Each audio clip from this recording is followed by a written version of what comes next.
नमस्कार, India news देख रहे हैं आप और मैं हूं आपके साथ सचिन दुबे। उत्तराखंड कांग्रेस में घमासान रुकने का नाम नहीं ले रहा है। आज देर रात कांग्रेस के 10 विधायक बैठक करने जा रहे हैं। इन विधायकों का कहना है कि पार्टी हाईकमान ने जो संगठन में फैसला लिया है वह बिना सोचे समझे लिया गया है। विधायकों का यह कहना है कि मौजूदा 19 विधायकों में से बहुत विधायक सीनियर हैं, जिनको प्रदेश अध्यक्ष या नेता प्रतिपक्ष की जिम्मेदारी सौंपी जानी चाहिए थी।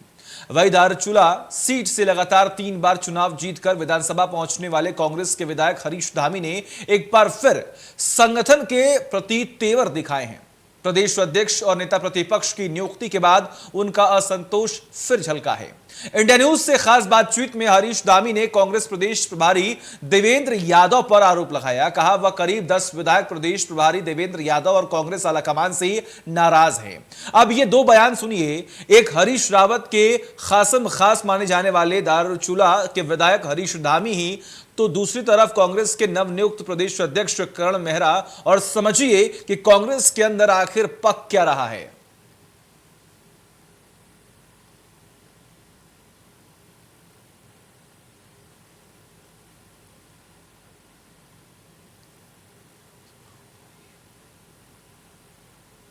कि मेरे से अभी तक किसी ने इस विषय में बात नहीं की। मैं सबसे संपर्क हूं, मुझे सब संतुष्ट लग रहे हैं।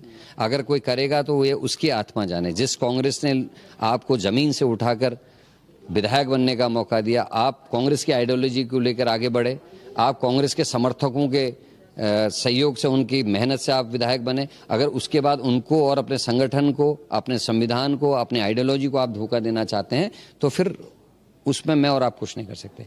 मेरा जहां तक मानना है, पार्टी लाइन के बाहर कह रहा हूं इस बात को, 36 से नीचे जब होते हैं उसकी वो विपक्ष में है, वो 34 हो तो भी विपक्ष में, 30 में हो तो भी विपक्ष। यशपाल आर्या जी CLP हैं, वो अपने सभी विधायक साथियों से बातचीत भी कर रहे हैं और वो मेरे को लगता है कि वो सबको संभाल लेंगे। बिल्कुल, ये तो तय है कि कांग्रेस से अलग होकर काम करेंगे।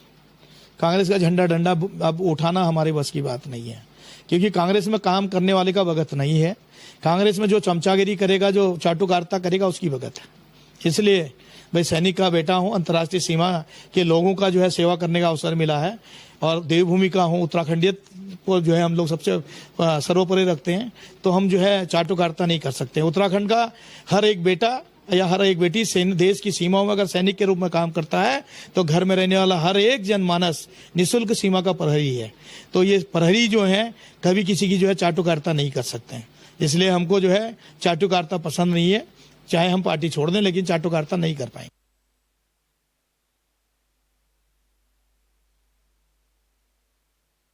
खासम खास माने जाते हैं और कई बार विधायक भी बने हैं, जीत जो है वो हासिल की है। एक तरफ आरोप ये लग रहा है कि जिस कांग्रेस ने आपको सबसे उच्च पद पर ले आकर बैठा, आपने उनकी आइडियोलॉजी पर काम किया और उसी आइडियोलॉजी को लेकर आप आगे बढ़े हैं, लेकिन उसके बाद आज आप आलाकमान को कोस रहे हैं। तो भाई हरीश धामी ने आज बड़ा आरोप लगा दिया कि जो चाटुकारिता करता है कांग्रेस में, उसी का बोलबाला है, वही आगे बढ़ता है। ऐसे तमाम बड़े सवाल हैं, तमाम बड़े सवालों के जवाब लेंगे। हमारे साथ 2 खास मेहमान जुड़े हुए हैं। सबसे पहले उनका तारुफ करा दूं। हमारे साथ इस वक्त देवेंद्र भसीन जो कि बीजेपी का पक्ष रखेंगे, और वही दूसरी ओर डॉक्टर प्रतिमा सिंह जो कि कांग्रेस का पक्ष रखेंगे, उनके पास जाएंगे। लेकिन इससे पहले आपको कुछ तस्वीरें जो हैं वो हम आपको लगातार दिखा रहे हैं कि आखिर किस तरीके से मुलाकात का दौर जो है वो शुरू हुआ। आपको जानकारी दे कि लगभग 10 ऐसे विधायक हैं जो काफी ज्यादा नाराज हैं आलाकमान के फैसले से, क्योंकि नई कार्यकारिणी का गठन हुआ। अब ऐसे में आपको जानकारी दे कि प्रदेश अध्यक्ष बदले गए, जो उप नेता प्रतिपक्ष है उन्हें बदला गया। अब अंत में जाकर यह देखा जा रहा है कि तमाम बयानबाजियां जो हैं वो आलाकमान के खिलाफ ही की जा रही हैं।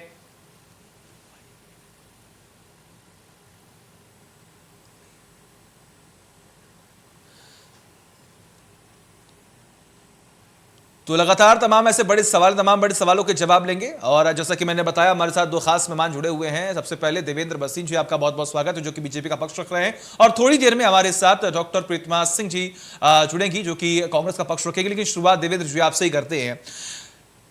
हार के बाद, जीत के बाद किसी भी राज्य में कांग्रेस का हाल बेहाल है। आखिर क्या वजह है सर, जिसकी वजह से ये माना जा रहा है, देखा जा रहा है कि हर बार बगावत के सुर जो हैं वो कांग्रेस में तेज होते रहे हैं? जो स्थिति है वो पूरे देश में खराब है। और अभी जो आपने शब्द प्रयोग किया हाल बेहाल है, वो वास्तव में कांग्रेस पर पूरी तरह से लागू होता है। केंद्र से अगर हम बात करें वहाँ हाल यही है, और नीचे अगर विभिन्न राज्यों की बात करें तो वहाँ पर भी स्थिति यही है, और उत्तराखंड के अंदर तो स्थिति और खराब है।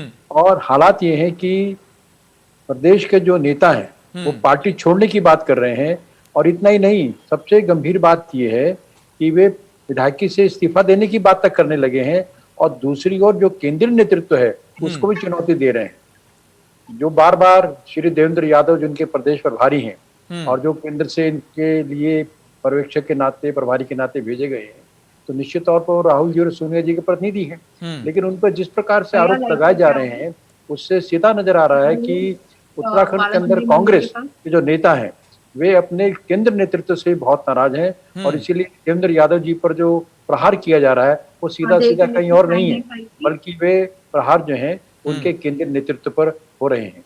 तो ऐसे में जो कांग्रेस के अंदर चुनाव से पहले ही बिखराव था, अगर हमने देखा होगा कि कांग्रेस पहले अपना नेता तय नहीं कर पाई, लगातार इनके अंदर अंतर बनता रहा, और उसके बाद जब राज्य में चुनाव हो गया, और जैसा कि हमको पहले ही इस बात का पता है कि कांग्रेस हारेगी, तो हारने के बाद इनकी स्थिति और बिगड़ गई, और हार का ठीकरा किसके सिर पर फोड़ा जाए ये सिर ढूंढा जाने लगा। और उसके बाद जब प्रीतम सिंह जो नेता प्रतिपक्ष रहे हैं उनको पद पर नहीं लिया गया, चलिए कांग्रेस का अंदरूनी मामला है, लेकिन जो उनका बयान है वो बड़ा महत्वपूर्ण है। उन्होंने कहा कि अगर गुटबंदी के लिए मैं जिम्मेदार हूं तो मैं विधायकी छोड़ दूंगा, यानी कि कांग्रेस के जो अंदर की जो बैठकें हुई हैं उसके अंदर सीधा सीधा ये विषय निकल करके आया होगा कि गुटबंदी के कारण कांग्रेस हारी है। यानी कि कांग्रेस में गुटबंदी चुनाव से पहले भी थी, चुनाव के दौरान भी थी, और वर्तमान में स्थितियां बहुत खराब हो रही हैं। तो धीरे धीरे कांग्रेस जो है, हम पहले भी कहते रहे हैं, वो बिखराव में है, और ये जो उत्तराखंड का जो बिखराव है वो सीधे सीधे उत्तराखंड में स्थिति को और बिगाड़ने वाला है। और अच्छा देवेंद्र जी देखिए, खबरें ये भी सामने आ रही है कि हरीश धामी क्या भाजपा ज्वाइन कर सकते हैं क्या, क्योंकि देखिए खुलकर उन्होंने बोला है कि जो चाटुकारिता करेगा वही कांग्रेस में आगे बढ़ेगा। ये नाराजगी क्या भाजपा के लिए लाभदायक होने वाली है? देखिए, पहली बात तो ये है कि ये कांग्रेस का अंदरूनी मामला है, और हरीश धामी जी का जो भी आपने वक्तव्य सुनाया है निश्चित तौर पर बहुत गंभीर बात की है। उन्होंने सीधे तौर पर कहा है कि पार्टी में वही लोग आगे बढ़ सकते हैं जो चाटुकारिता करेंगे। और आपने मुझसे एक प्रश्न किया था कि कांग्रेस की स्थिति की जिम्मेदारी क्या है, तो मैं बहुत सीधे शब्द में कहता हूं कि कांग्रेस के अंदर जो परिवारवाद है, जो एक दो तीन परिवार के पूरे सदस्य पूरी पार्टी को चला रहे हैं, जिनका कोई जनाधार नहीं है, वो पार्टी के कर्ता धरता है, और जो उनकी चाटुकारिता करेगा, जो उनकी परिक्रमा करेगा, वही पार्टी में आगे बढ़ता है। हमारे साथ इस वक्त डॉक्टर प्रीतमा सिंह जी जुड़ी हुई हैं, जो कि कांग्रेस का पक्ष रखेंगे, फोन लाइन पर है वो। प्रीतमा जी, बहुत बहुत स्वागत है आपका। आपको मेरी आवाज मिल रही है? प्रतिभा जी, मुझे आपकी आवाज मिल रही है जी।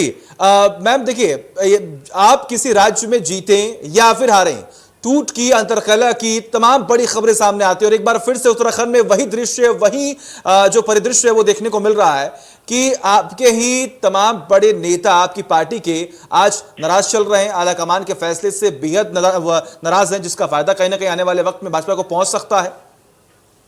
देखिए, मुझे लगता है कि इस तरीके की कोई नाराजगी नहीं है। और रही बात, आपने अभी हरीश धामी जी का जो है स्टेटमेंट सुनाया, तो मुझे लगता है कि देखिए, एक पद के लिए अगर इस तरीके की बातें हो रही हैं तो मुझे लगता है ये बड़ी जो है विडंबना की बात है। क्योंकि अगर सम्मान की बात है तो अगर मैं ये कहूँ कि अगर कांग्रेस पार्टी ने विधायकी का जो है आपको टिकट दे करके सम्मानित ही किया है, तो आप कार्यकर्ता के तौर पर पार्टी को जब ज्वाइन करते हैं, पार्टी के लिए कार्य करते हैं, तो पार्टी आपके कार्यों को देख करके जो है आकलन करती है, और आकलन के बाद आपको टिकट दे करके, और जिसके वजह से ये कांग्रेस में क्यों होता है? कांग्रेस में ये क्यों होता है मैम, ये भाजपा में क्यों नहीं होता?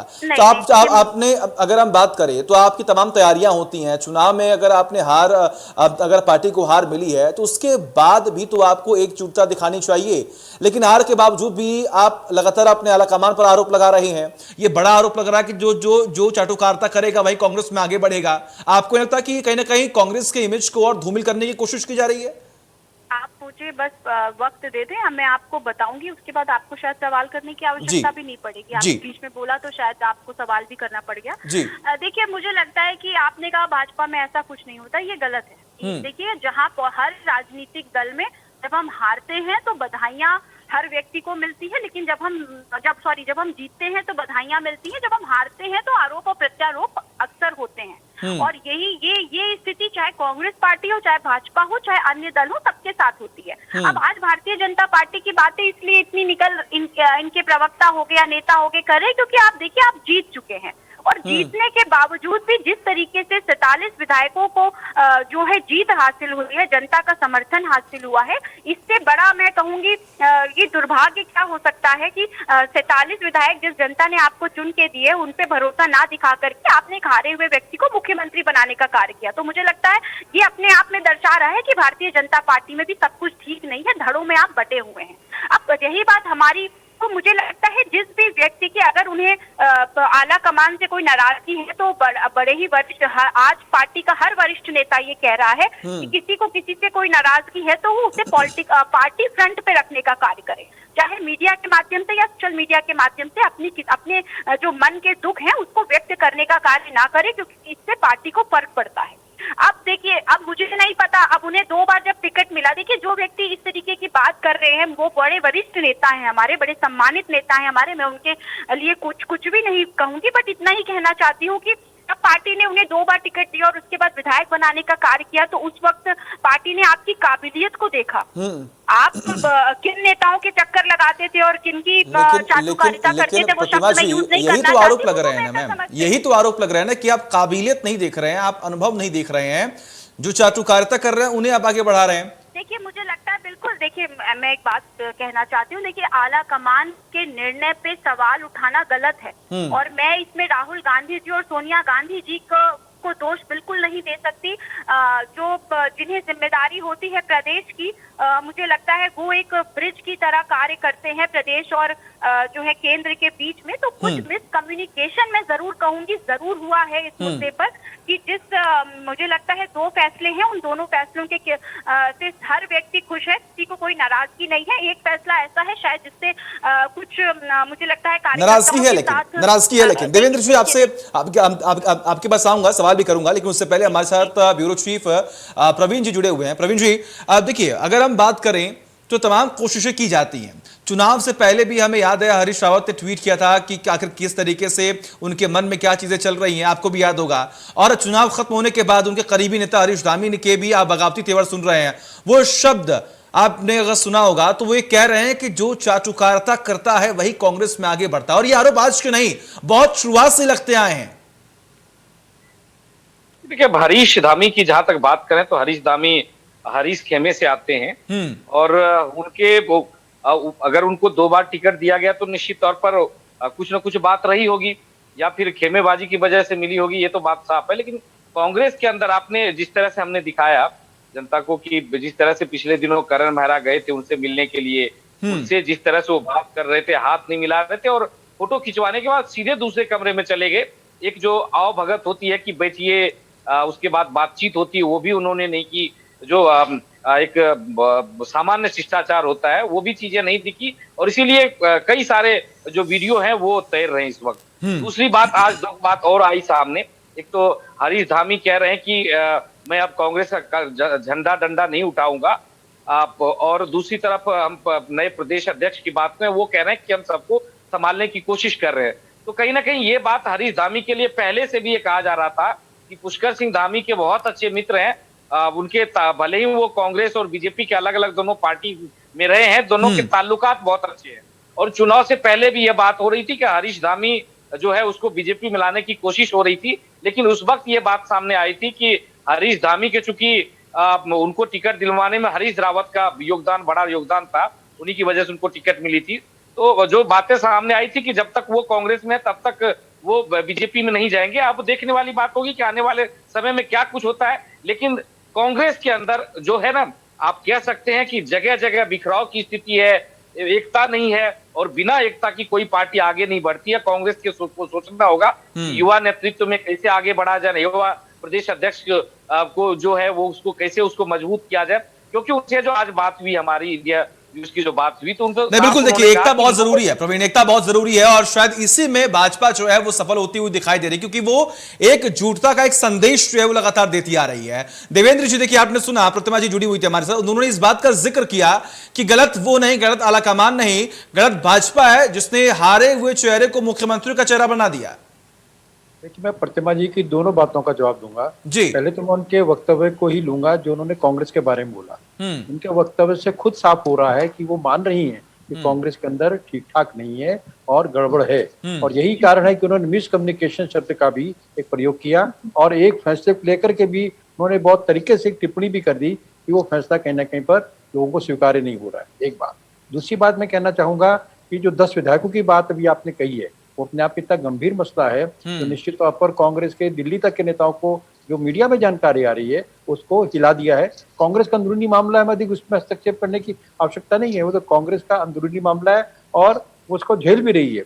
लेकिन कुल मिलाकर के जो प्रतिमा जी ने एक प्रवक्ता होने के नाते अच्छे ढंग से उसका बचाव भी किया है, लेकिन ये भी सत्य है कि हीरा सिंह बिष्ट ने भी कल बोला था, बिष्ट जी जो कांग्रेस के बहुत वरिष्ठ नेता है, उन्होंने बहुत सीधे शब्दों के अंदर कांग्रेस के अंदर जो गुटबंदी है उसकी बात को उन्होंने दोहराया, और बहुत सीधे शब्दों में उन्होंने अपनी केंद्रीय नेतृत्व को लेकर के भी प्रश्न खड़े कर दिए हैं। और हरीश रावत जी की बात अभी आप यहाँ पर आई, हरीश रावत जी के जो ट्वीट आप देखेंगे, उनके फेसबुक पर जो उनके द्वारा देखा जा रहा है वो देखेंगे तो कहीं ना कहीं पर वो अपने आप को उपेक्षित महसूस कर रहे हैं। वो ये भी कह रहे हैं कि पता नहीं मुझे कांग्रेस कब तक अपने साथ रखेगी। और अभी परवीन जी ने भी जो बात कही है कि जो एक सामान्य शिष्टाचार है वो भी अगर दिखाई नहीं दे रहा है तो निश्चित तौर पर मनों के अंदर बहुत अधिक गहराई तक वो चीजें चुभ रही हैं जो प्रकट होकर इस रूप में आ रही है। अब जहां तक हमारे मुख्यमंत्री श्री पुष्कर सिंह धामी जी का सवाल है, तो प्रतिमा जी भी जानती हैं, हम सब जानते हैं कि भारतीय जनता पार्टी ने चुनाव से पहले अपने मुख्यमंत्री पद के लिए जो है चेहरा घोषित कर दिया था, और हमने मुख्यमंत्री के रूप में श्री पुष्कर सिंह धामी जी के नेतृत्व में जो है चुनाव लड़ा था।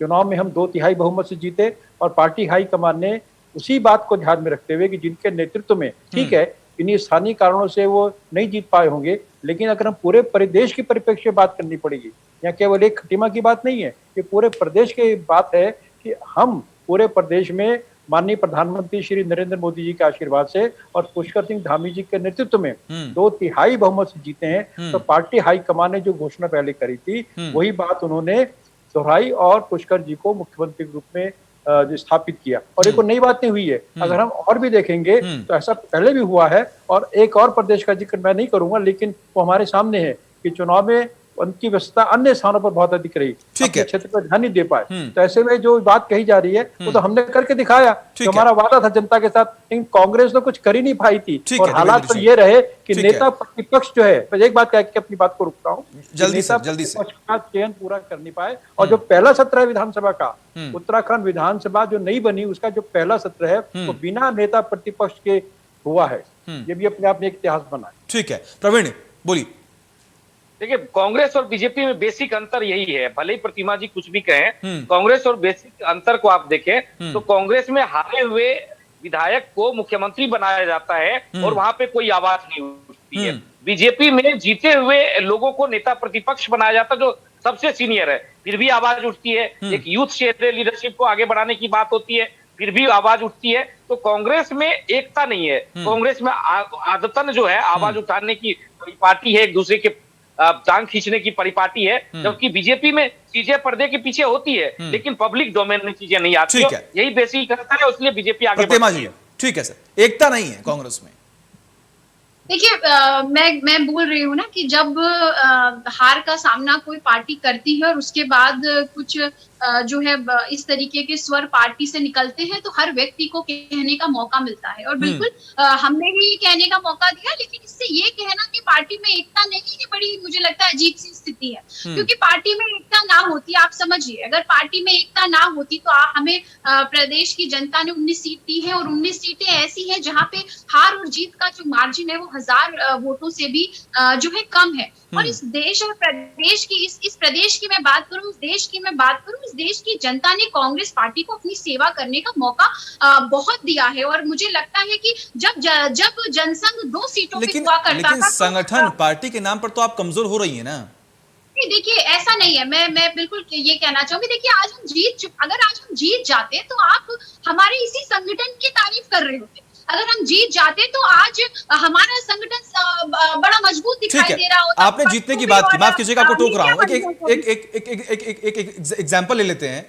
राजस्थान में आपकी पार्टी जीती, वहां पर अशोक गहलोत और पायलट के बीच में टकराव की स्थिति हुई। छत्तीसगढ़ में आप जीते, वहां पर टीएस सिंहदेव और भूपेश बघेल के बीच में वो टकराव की स्थिति जो है वो देखने को मिली। यहां पर आप हारे तो भी यहां पर आपके बीच में अंतर्कलह जो है वो देखने को मिल रही है। तो कहां पर आप मजबूत हैं, कहां पर आप एकजुट हैं?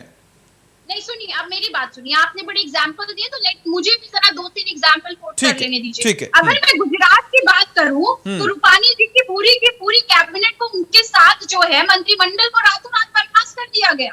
ठीक है, क्यों किया गया ये भारतीय जनता पार्टी के प्रवक्ता बताएंगे। राजस्थान में जिस तरीके से वसुंधरा राजे को साइडलाइन करने की कोशिश चल रही है, ये भी सबके सामने है। किस तरीके से मध्य प्रदेश में शिवराज सिंह चौहान और अन्य जो गुट है उनके बीच किस तरीके की खींचातानी चल रही है, ये सार्वजनिक है। और सबसे बड़ी बात, उत्तर प्रदेश के मुख्यमंत्री योगी आदित्यनाथ और नरेंद्र मोदी जी में जिस तरीके की खींचातानी अभी चुनाव से 3 महीने पहले देखी गई कि ट्विटर के पेज से लेकर के उत्तर प्रदेश भाजपा के और फेसबुक पेज तक से नरेंद्र मोदी जी तक की फोटो गायब रही। तो देखिए, संगठन की मजबूती की बात ना करें। हमारे यहाँ आंतरिक लोकतंत्र है, हम तानाशाही पे भरोसा नहीं करते हैं, क्योंकि हमारे यहाँ ठीक है, समय की बहुत कमी है, माफ कीजिएगा आपको रोक रहा हूं। देवेंद्र जी, क्लोजिंग कमेंट।